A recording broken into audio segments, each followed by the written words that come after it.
Syadaralun, sebanyak 57 pengungsi Rohingya kembali terdampar di bibir pantai Komplek Cagar Budaya Indra Patra Gampong Ladong, Aceh Besar pada Minggu 25 Desember 2022.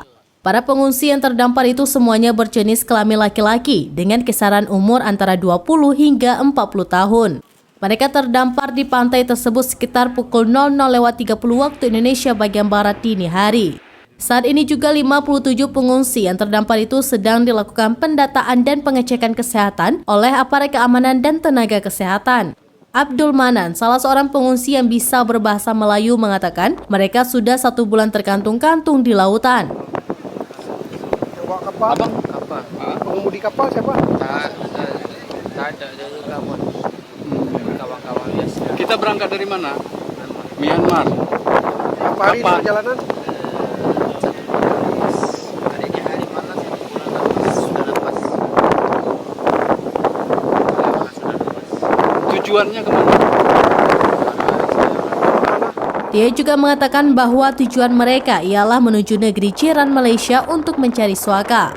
Namun, kapal yang ditumpangi mengalami rusak dan dini hari tadi, mereka terdampar di garis pantai tersebut. Dampak. Pelosok.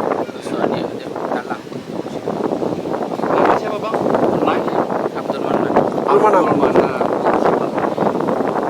Gak ada perempuan? Tak ada. 58 itu ada yang lain atau gimana? Ya, kawan-kawan. Di belakang masih ada kapal lagi enggak? Masih ada kapal lagi di belakang. Saya seorang saja, tidak ada belakang. Tadi jam berapa sampai bang? Pukul 12. Pukul 12 malam. Oh. Itu kenapa bisa terdampar? Karena arus gede atau gimana bang? 12. Pukul 12 ya. Tapi aku tak kena ini mau apa kita kena lebih air itu langsung udah aku kena ini ada istimewa orang aja tuh. Dari Aceh Besar, Henry, Selaminus.com.